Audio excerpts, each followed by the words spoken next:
Hello, and gents. Hope you're well. Hope you had a fantastic new year, etc. I'm back with a brand new podcast episode. It just hasn't been a priority to put these out, but I wanted to share this conversation from last year with Kate. Now, Kate is a life coach. She helps leaders become more confident in what they do and how they're able to tackle something like a recession that it looks like we're going to be going into, and it looks like we're going to be showcasing how to tackle that and how to go into it, and some of the mindset things that I use to actually be able to continue to move my business forward, be able to continue to be in a position where we can still showcase, still help our clients articulate their message, even though things potentially might be looking more challenging. So I'll now hand over to Kate to explain a little bit more about what she does, and I'll see you in just a moment.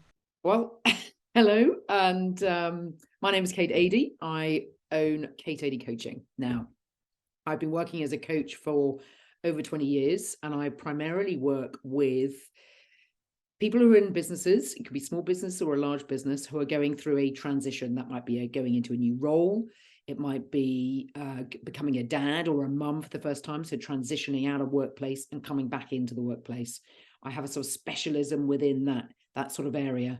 The underpinning of my coaching is very much focused on helping you to ask some different questions about yourself. So beginning to have a different perspective and lens on you and on life and on how things work, so that you can become the you that you're meant to be, and more, and also have a practical way of bringing that into your life in whatever way that takes shape. Thank you so much for the time, Kate. Really appreciate it. And, for me, I really wanted to bring you on because from our initial one-to-one, your perspective on how you coach and how you operate is really interesting to me. And it's something that I think there's a lot of value in talking about, because I think the reality of the fact is going to be that a lot of people are going to find it very hard the next couple of years, right? Like that's just the facts, right?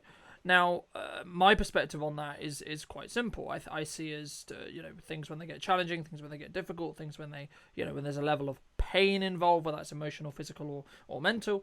It's something which can forge you into becoming better and forcing you into basically growing up and basically growing, right? And I think for me that's been a very useful articulation, or a very useful ability to have.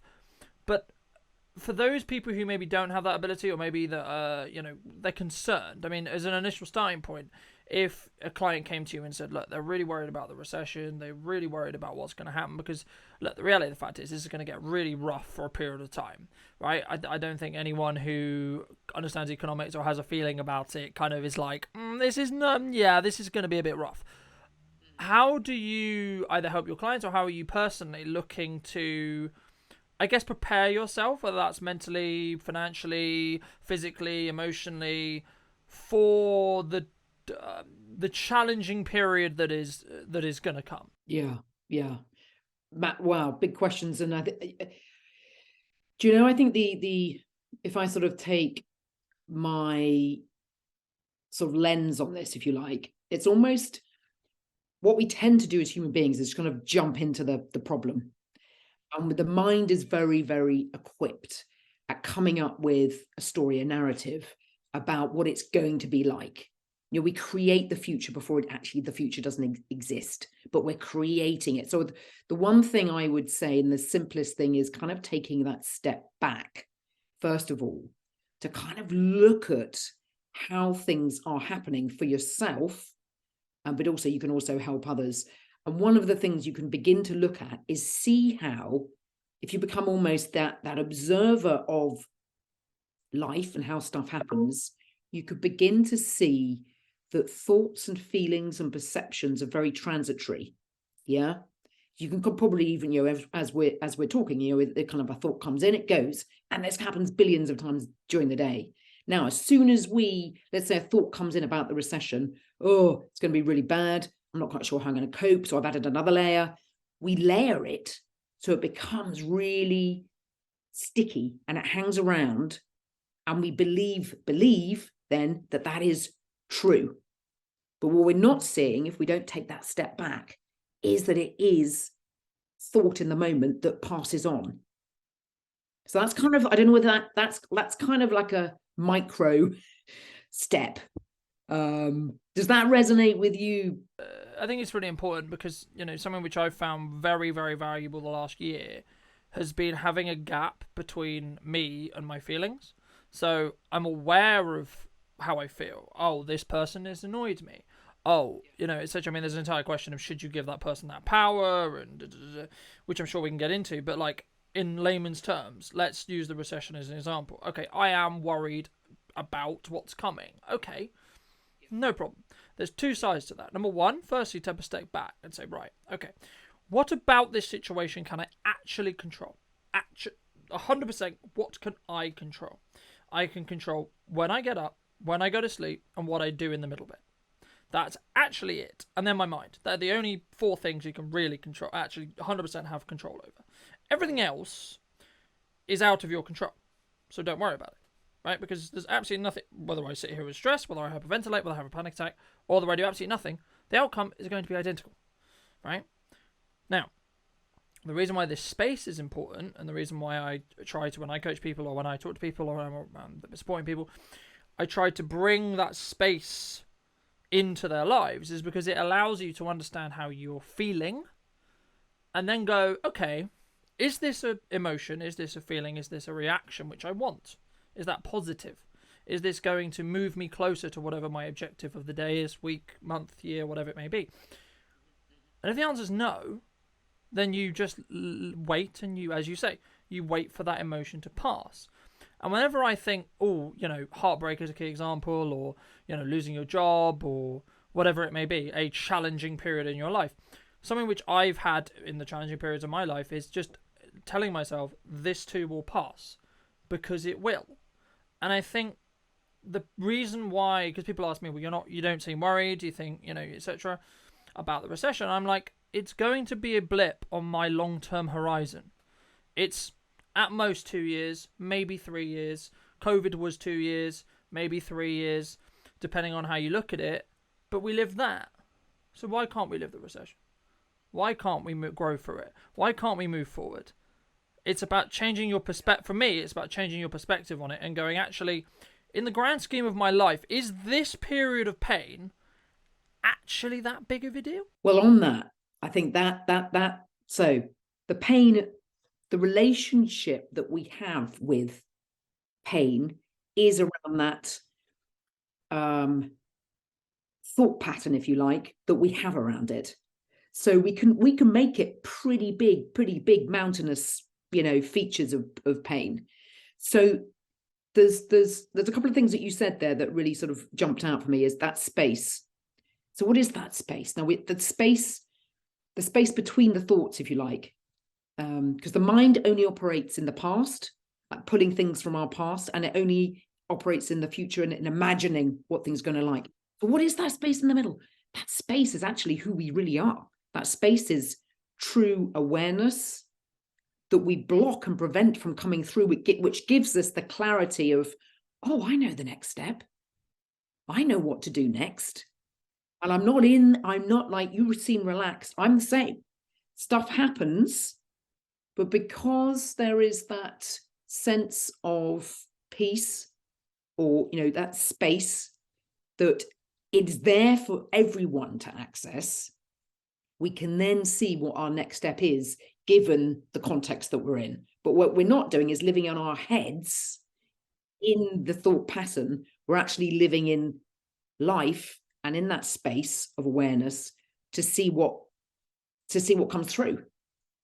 So we're not actually, so there is no control. I think as soon as we go into control, that is almost a little bit of a signal, because often when we're controlling, we're very tight, we feel small, we feel a victim. Now that is an indication that we're actually believing our thoughts to be real and true, and our feelings, and we're trapped. So and there are a lot of, I've experienced that, definitely, but I fall less into that trap because of my understanding of how the system works, if you like. Yeah. So I think from our conversations as well, I sense that that's what you do. You might sometimes have a little bit of a trip, get a bit caught up in believing the stuff that's going on in your head. But actually, as soon as you take that step back, there's space, there's a sense of expansion. that's the place we all want to hang out in a little bit more. Yeah, and it's pretty. It's there for everybody. It's really pretty cool. Yeah, absolutely. I mean, one of the techniques which I try to put out into the world when people are like, I'm really angry, I'm really worried, I'm really stressed, etc., is just close your eyes, breathe in, take the moment of calm, control. What you're doing there is you're controlling your mind. Because your mind, in a really, really simple term, why does your mind do this, right? Your mind does this because it's trying to keep you alive, right? Yep. The job of your brain... It's the old good fight and flight mechanism. The job of your brain, still now, is to make sure you don't die. That's it. I mean, we could go into the difference between the mind and the... Yes, but there's really, really core reasoning, really, really fundamental, like, at very biological level, it is, you're not going to get eaten by a saber-toothed tiger. That's the reality. That's everything that the reason why we have a comfort zone, the reason why we get nervous, the reason why we get concerned, the reason why we don't do things, the reason why we don't ask that girl out, the reason why we don't do that business, the reason why we don't strive to try and sell more, the reason why we have an ego. All of these things are so we survive. That's it. There's lots of other stuff that you can get really complicated into it, and you know, psychology and this and this. At a core fundamental level, why is your brain doing it? So that you don't get eaten by a saber-toothed tiger. Yeah, and that's great for that. But how often are we, you know, you and I kind of in the day experiencing we're going to be attacked by a saber-toothed tiger? Not very often. However, most of us, you know, would be spending the majority of our time in that place, in that state of anxiety and stress. And actually, we don't need to be there. If we can see that's what's happening, and it's useful in certain situations. However, the place that we're born into, if you like, is where we all need to begin to almost slow down, and actually not slow down even, just to begin to ask some different questions about if that's actually how the limbic, you know, system and the fight flight is working. But actually sometimes, why is it when I go for a walk or have a coffee with a friend that system isn't okay, it's there if I need it. Suddenly a tiger comes into the coffee shop. Yeah, it might come, you know, might sort of say, this is what you do. You jump over the barrier and protect yourself or whatever.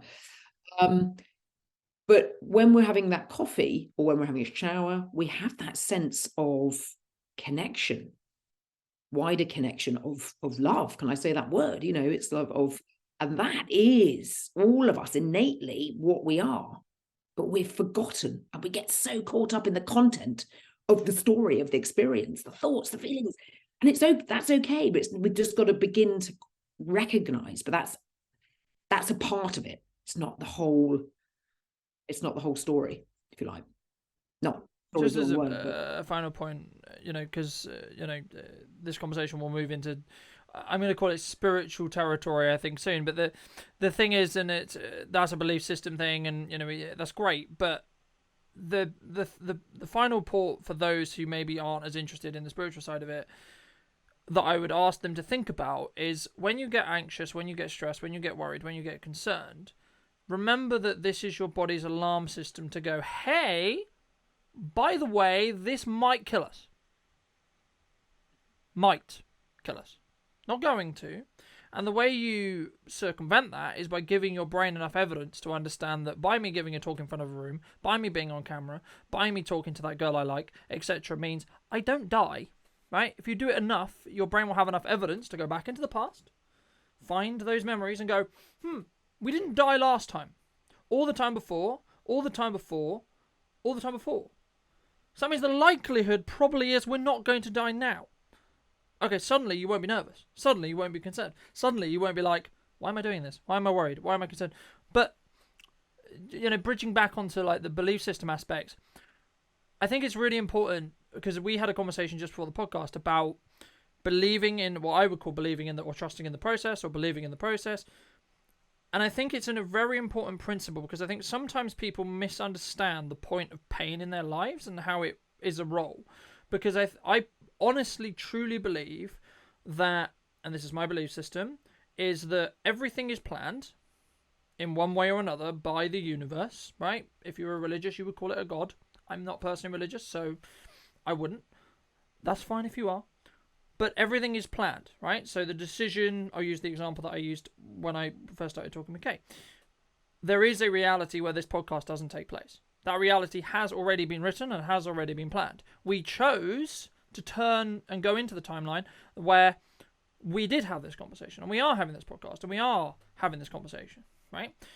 And every decision we make, even something as simple as I'm going to buy a coffee, I'm not going to buy a coffee, I'm going to go here, I'm going to go there, I'm going to take on this job, I'm going to go for this interview, I'm going to do this, is all planned in the respect to you can do it, and you might not do it, right? So inaction or action. But I think for me, the reason why it's important to understand that is because some people say, oh, I'm not in control of my life, or I don't have control, or etc. And they're like, why is the world being horrible to me? Why is the world beating me down? And what I say to people all the time is, think about, let's go theoretically really religious for a minute. Let's say you prayed to God and you asked for strength. Do you think he's just going to give you strength? Or is he going to give you opportunities that allow you to become strong?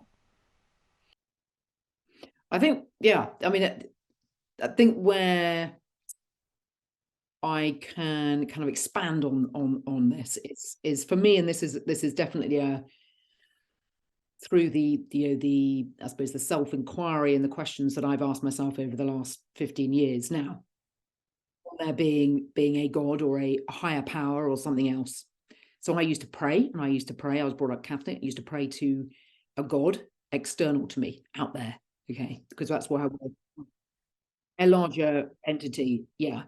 Now, however, what I experienced in a deep feeling and in a deep way, and actually a knowing, is that we are, in religious terms, the God, but we are all already God, whole. There is no external. Now, how we can, people might be going, oh, what's she talking about? Actually, nothing. But if you begin to kind of see, so what is it that is aware of our experience now? What is it that is aware? Now, the brain isn't aware of this experience. It's consciousness. So that space that you were talking about, yeah, space, consciousness. But the neuroscientists have never found the consciousness in the brain. So there is something beyond. It's like the big problem of consciousness. There is something more. So for me, there is a switch from praying and looking externally to external things, be that a God or something else. And even in life, oh, that thing, that person has done that to me. You begin to see that it doesn't work that way.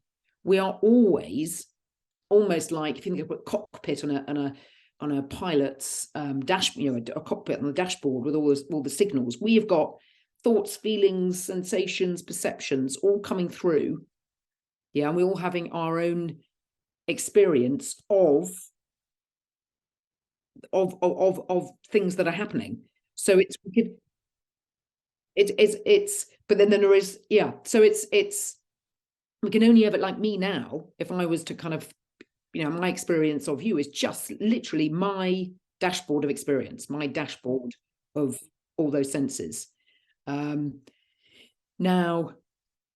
so I think it's worth beginning to ask some sort of different questions, not of the content of the experience, but actually of what is it that is allowing us to do what we do. So to your point about, sort of having things planned out and having decisions are made, I would kind of challenge that in a sense, because a thought is a thought. A thought doesn't know how to decide whether it's going to do what.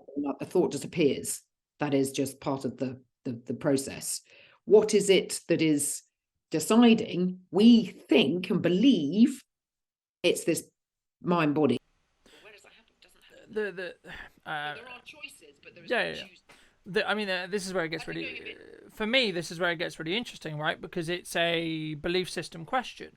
I personally believe there's a higher power that has already controlled and already planned and already knows everything there is to know. But that allows me to become the person, the strongest person, the best version of me. That's the catalyst in which it's me doing it. Of course it's me doing it, right? This is the thing about belief systems, and this is why I've said for a long time, I'm not anti-religion in any way.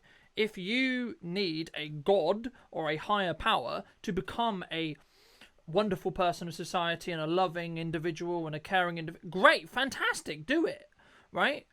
The issue is when we start going, this is my belief system and you must follow it to the T. You must believe the same as me. Not respectfully disagree. You must. Kate, you must believe in the same way I believe. You have to, otherwise we can't connect. We can't have a conversation. Which is not fair. Because our perception and our reality and our point of view is going to be different. Is going to be challenged, is going to be predicted in the respect to, I'm going to make decisions related to what I feel is the best way forward, what I believe is going to be the most powerful decision moving forward. But also, why is that? How is that? Because they're my decisions. I'm only in control completely of my own mind, right? I'm not. That's so. What is the mind? The mind is just a stream of thought. It's a consciousness, right? It's a stream of consciousness. It's a stream of thought, stream of consciousness. But that's small c. What we were talking about in terms of the space and feeling that space, sort of between the thoughts, if you like. That is what I'm calling kind of bigger consciousness, or call it God, or call it awareness. Now, if we're talking about beliefs at that belief level, that is very, very much thought driven. So it's just believing a thought to be true. Whereas what I'm pointing to is actually a fundamental truth, not belief based. If you begin to tap into the space and actually begin to realize how things work from the level of the mind, but also actually how stuff just happens. I mean, just the words that are coming out of our mouth now, we're not deciding which words are going to be coming out. It just happens. And it's beginning to see how things just happen.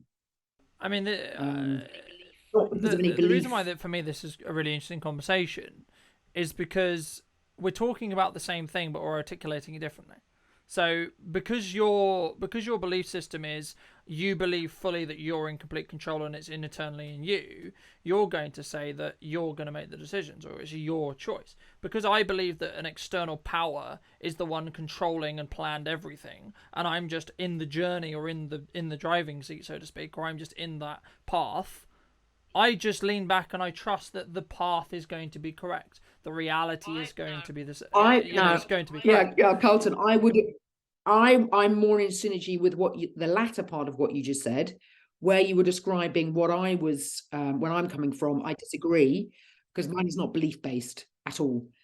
It is very much just what you've just said. In terms, it's almost like we are localizations of awareness, something bigger. And that's how it comes through. Now we can block that flow, or that almost like that energy coming through, by being caught up in our fight flight systems and believing that that's all we are. Yes, it exists, but it's only an appearance of who we are. It's an illusion. And I think we're on the same page there. So I kind of like toss beliefs out the window, because beliefs. But this is where surely this is where your belief systems, no pun intended, is why it's valuable. Because to some people there'll be beliefs, to others it will just be these are the actions and these are the steps I take, right? I think it's just knowing what beliefs are. Because if you don't know what beliefs, seeing beliefs now, and I used to get very, I believe that's the way it's going to happen, and that's and actually it's kind of made up. Whereas if you flip it around, 360, and begin to see, in fact, if I just begin to notice in myself a feeling appears, and I just feel that feeling, it just disappears. I'm aware of it. I am aware. Full stop. This would be interesting to see whether, everything that who we are is in the I. Yeah. It's your own awareness. perception of your own reality, right? Yeah. And I think the important point here is that we control that reality, no matter what happens in the news, no matter what happens in the world, no matter what happens in business, no matter what happens with your friends, family, blah, blah, blah, blah. And that's what I was alluding to a little bit earlier when I talked about the power.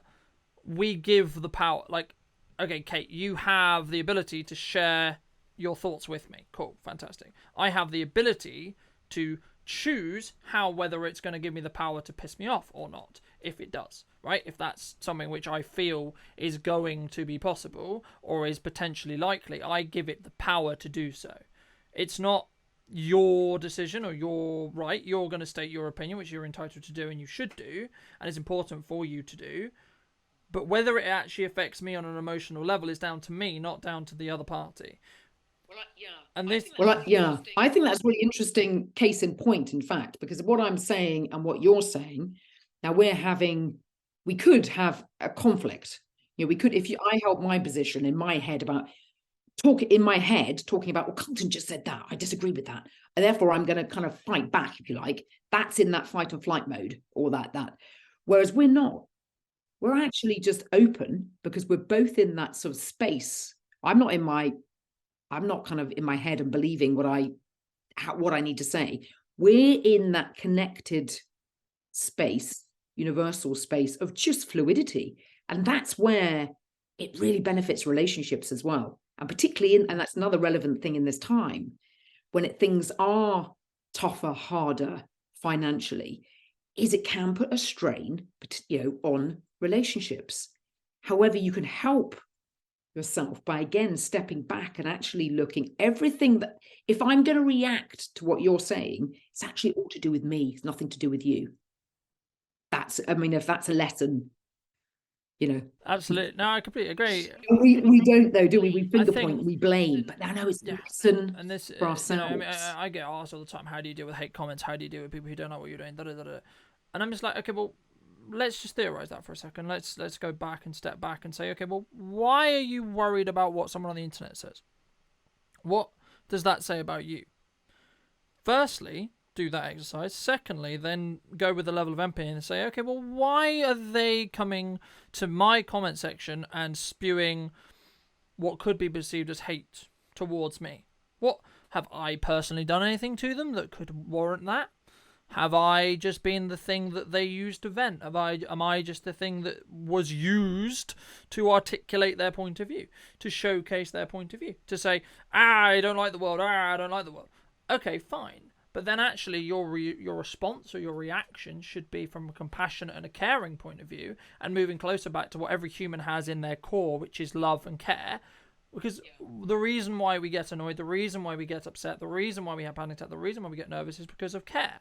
We are, as creatures, social tribal animals who care and love for each other at a core. That's truly what I believe. The issue can become when those quality of life or those needs or those people who you put on a pedestal, so the people closest to you, your family, your inner circle, your friends, etc., their love and their wants and their needs and their reality becomes more than your fellow man or fellow woman. That's where the disparity comes, and that's where the I guess in some ways the poverty gap or the change in wealth changes. But actually, I would argue that's about knowledge and understanding of a systemized way of making money, which is the entire capitalism society that we live in now. Entire separate topic, perhaps for another day. However, the core reason why people do things, especially when we had this conversation when we were talking about what happens in the recession and what's going to happen, etc. It's like, well, actually, if you're a pure blood entrepreneur, what I call as a pure blood entrepreneur, as in you're in it for the reason, you're in it for the purpose, you're in it for your vision, your meaningful change in the world, you will be completely fine, because you will just feel your way through it. You'll just work your way through it. You'll just articulate what you need to articulate to the right people at the right time. If you're in it for potentially more monetary reasons or more status related reasons, you might struggle, because what's going to happen now is people are going to make purchasing decisions upon feelings and instincts and potentially revenue, but actually more instincts, I would argue, than specifically anything else. Because that's what happens when we go into a more survivalistic term. We go back into what we talked about earlier, which was fight, flight, or freeze, which is an important concept to understand. I think there's not a control element for me. There's more of an understanding of how it is working, how the system is working. So if we get that, we can use the feelings as a signal of, as if we're actually sort of stuck in that fight and flight. So it might be that we get panicked and we're highly anxious and stressed, cortisol level goes up, heart rate, but we're in it, we don't notice it. So I would say notice it, because you can then almost have that as a sense of, because that noticing creates the space instantly. So notice it, space, you'll then actually, what will happen is the thought will come in, because the process will just work, of what to do. So you're not really this is like nature, that nature isn't controlled. That happens. And what happens, so by noticing the feeling, if you're stressed, see it as an opportunity to then even ask a question. So, okay, so in an instant, what do I do now?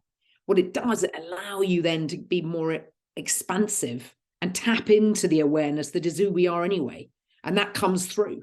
So I think when we get into control, and I can certainly relate to the control element. Control comes when we're in our heads, kind of, not literally, no, metaphorically speaking. We're living our life believing the stream of thought, and we're just in that cycle. We believe that we are the mind body controlling our life.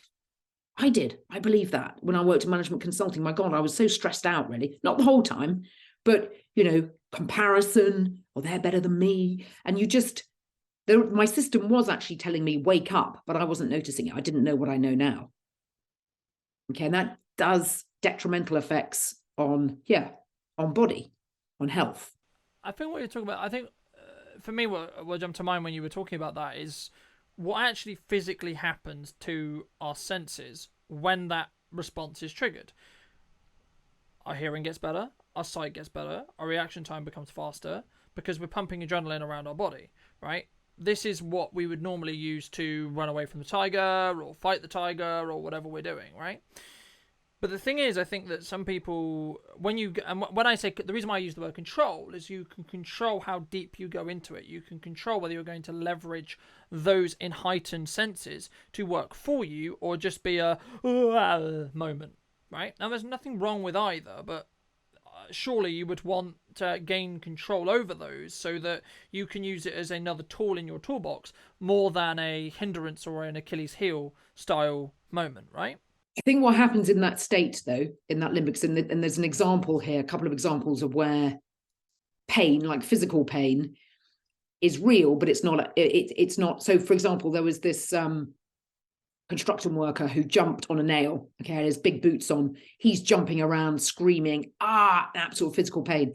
It then actually shows that the nail did not go through his foot. It went in between his feet, in between his toes. There's another guy that actually gets a nail through his finger,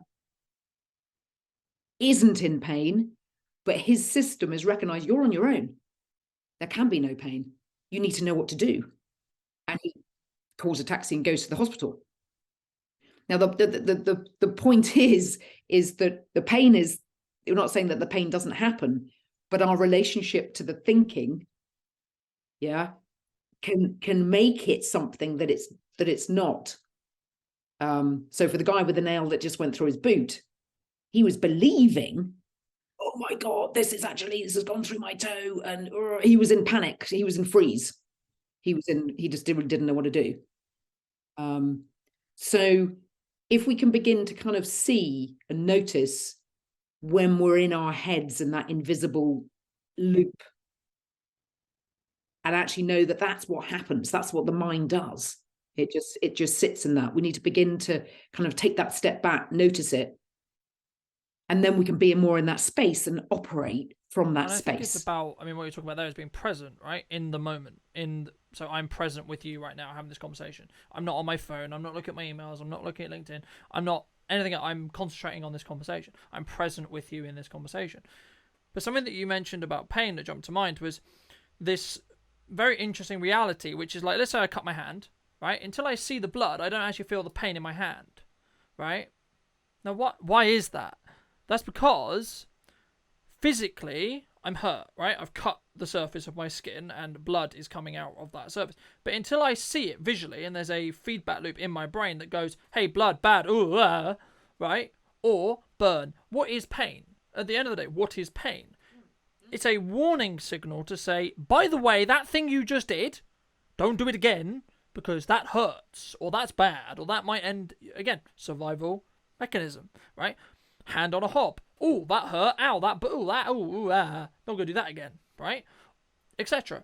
Oh, using your analogy. Oh, I stood on a nail. Bit painful. Okay, probably shouldn't do that again because I'm wounding myself or injuring myself. That could mean that I'm. The point on that one, he actually didn't stand on the nail. So that's, yeah, but it's that's the unknown message. bit, right? So your brain just goes, I have a nail. Yeah. All the brain knows is, I have a shoe and there is a nail coming out of it, right? It doesn't know whether it's gone through your toe, it's gone through your middle big toe, it's gone round, it's completely. You know, do you take your shoe off, sock off, and you go, is my foot intact? Yes, cool. Until you have that moment, you have no idea that you haven't put it through your toe. So what we're illustrating here is the narrative. Believing that can enhance the pain. And I certainly know that from three childbirth experiences. And it's very, very, I mean, we're not going to go, that's another conversation. But you can flip into your head and create a narrative that becomes so intense and panicky and awful. My goodness, you're stuck in it. And you're in that kind of just fight, flight, that's awful why mode. I mentioned control, because you can control how much you are or not in it. You can't control it triggering. It will trigger. Yeah, and I think it's a word difference, and I'm happy for you to use the word. It's not one I would use, but it's absolutely, This is actually a really important point, and this is why I mentioned it. This is about how we articulate themselves. One of the very key, powerful things I learned very early on in my business is one of the powerfulest skills you can learn is knowing how to talk respectfully, calmly, and correctly. And the reason why this is important is because if you can articulate your points and your views, you can genuinely change the world. I fully believe that. Now, as we've just found here, we actually completely agree on what we're talking about.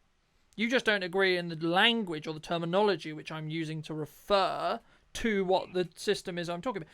We're talking about the same system. We're talking identically about the same system. However, I'm using the word control, and you wouldn't articulate that. That's fine. That's cool. Right? For me, the reason why I use control is because it gives me the power back to be able to say, right, okay, so my flight or fight or etc. is triggering. Okay, cool. How am I going to use this? How am I going to leverage that to my advantage? Not because I don't think I'm going to die, right? But the thing is, I'll give you another quick example. In the gym, we have kind of this stage, and anyone who works out and anyone who's lifted weights for a while will tell you, you have a point where you're like, I can't do another lift. I've done another lift. I've done another lift. What's happening there, really simply, is actually your brain is triggering that a level of fight or flight. Because it's going, I'll give you an example. If I can't push this weight off, it's going to crush me. Okay, so I should probably find the strength to push it off. Right? That's in really simple terms, that's what your brain's wanting to do. But you can use it to build yourself. That's what I'm saying. It's like anything. It's a tool. It's an energy. It's a resource that you can use. And the reason why I've been able to do what I've been able to do, again, if you idolize that, fantastic, great. But the point is to leverage the ability, the energy, the reality that everyone has. It's our perception. It's how we use what's going to happen either way. Our flight or flight system will turn on and turn off on its own accord, whether we like it to or not. Right? It's going to happen. It's built into our biology because it's how we survived. It's a very biological tribal reason. It's got actually nothing to do with anything else. It's called, are you going to die or are you going to survive? That's it. But we're in modern times where, let's be honest, the likelihood of you dying is very low. And I think that's the point, is in these times we're overusing it. We're overly But that's not our fault, right? Because that's not our fault, because our brain we haven't evolved. I mean, also just because I don't think we should, but our brain hasn't evolved to be this comfortable. I mean, we're starting to see it now with like younger generations being like what I would describe as soft, right? The things that upset them are not even in the similar realm to 2 generations ago. Because 2 generations ago, the average was a lot harder, right? Yeah, I think I think they agree that the system is working. I think what we've done over the generations is have kind of forgot how it's working, but also that's not all there is to see. And I didn't know what I know now back, when I was in my 20s, 30s. And I think that's the message, is to begin to question how things are working rather than sitting in the mess and believing everything is what it is, because it's not what you think it is. Yeah, I completely agree, and I think that's an incredible point to end on, because I think it's something which people who have got to this point can actually take away and think. Because all we're asking you to do here is just, when you react in a specific way, when you have a specific thing happen, just ask yourself why. That's all. Not change how you're reacting, not do something different. Just ask, why are you reacting that way? How are you reacting? Why? What's causing that reason for you to be upset? What's causing that reality for you to go, this annoys me. I want to write a really nasty comment back. Why? Yeah, and I'd say the why and the what, or what's really going on here. And for those who yeah. for those who have really enjoyed this conversation and want to continue it, or maybe have a conversation with you about what you do a little bit more, where's best for them to reach out, have a conversation, connect with you, Kate? Great. Yeah. If anyone has enjoyed the banter, on LinkedIn, Kate Adey, you can find me there. Send me a message, or my website, which is kateadey.co.uk. So yeah, be very happy to have an equally explorative conversation, but also in my work, because I'm working with a lot of people who are living in their heads, particularly in businesses and can be highly stressed out. It's beginning to point out what we've just been speaking about in a safe space, in a safe environment. I do most of my work on Zoom anyway, but it's great work. No obligations. Just gonna have a chat. Get in touch. Yeah.